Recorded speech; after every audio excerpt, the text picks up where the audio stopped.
Welcome to Introduction to Literature. This is your professor, Kate Sanchez, and I wanted to give you a brief tour of the course. So this is our home page. From here, in the tabs on the left-hand side, you can move to different parts of the course. I recommend checking out the syllabus, making sure you don't have any questions.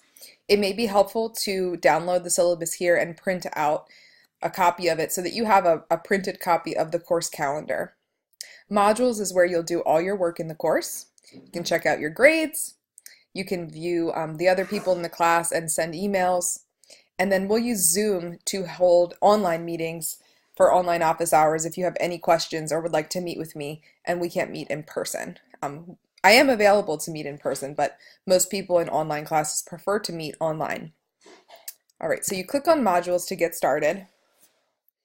Every week, like I said, we'll have two parts. So you'll have week 1, part 1, week 1, part 2. And this is true for all the weeks except for the very last one. Actually, no, there is a part 2 to the last one. So we'll have 7 weeks, 2 parts to each week. Make sure that you think about your time management ahead of time and figure out when you're going to do your classwork. Schedule that in throughout the week so that you're not feeling stressed out and overwhelmed by the deadlines. Every module has a description, so I'd recommend reading this. Just getting an overall idea of what our goals are and what we're focusing on, and then what you need to do. Understanding each week's goals in the context of the course as a whole will make the class more meaningful for you because you'll have an idea of what we're working on overall. Your reading assignments for your week 1 are here, and then there's a quiz on those readings and an assignment to complete here.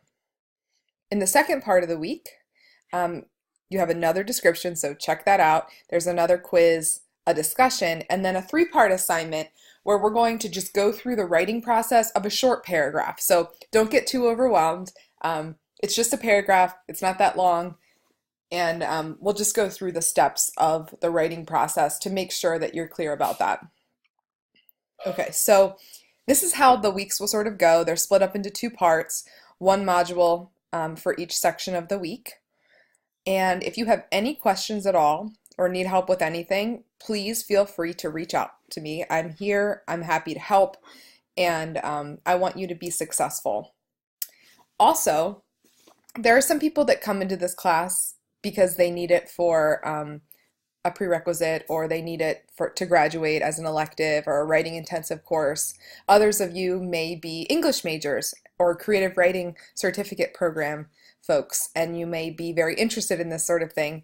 But I do know that some people come into this class sort of thinking, why do I have to take this class? And how is it useful if I'm going to be a nurse or a business person or a mathematician? What I would like to say to you is that literature has made such a big impact in my life. I am an English professor, so I do come with a bit of bias, but I do have friends who are mathematicians and psychologists who also have seen the value of literature. They've done lots of studies showing that literature actually makes us more empathetic people because we can empathize with the characters and then apply that to real life people. So if you're a nurse, that could really help in bedside manner and understanding people's conditions and how they might feel in a certain situation. In business dealings, it might help you to cater to your customers and understand your customers' needs. So there's a lot of different ways that the things we'll do in this class will not only make you a better reader, writer, and critical thinker, but may also have an impact on the ways you interact with the world, which I think is the most wonderful gift that this class can offer. I look forward to working with each of you. If you have any questions at all, like I said, please send me an email, and if you want to meet, we can set up a time to meet in person or online. I'll see you soon.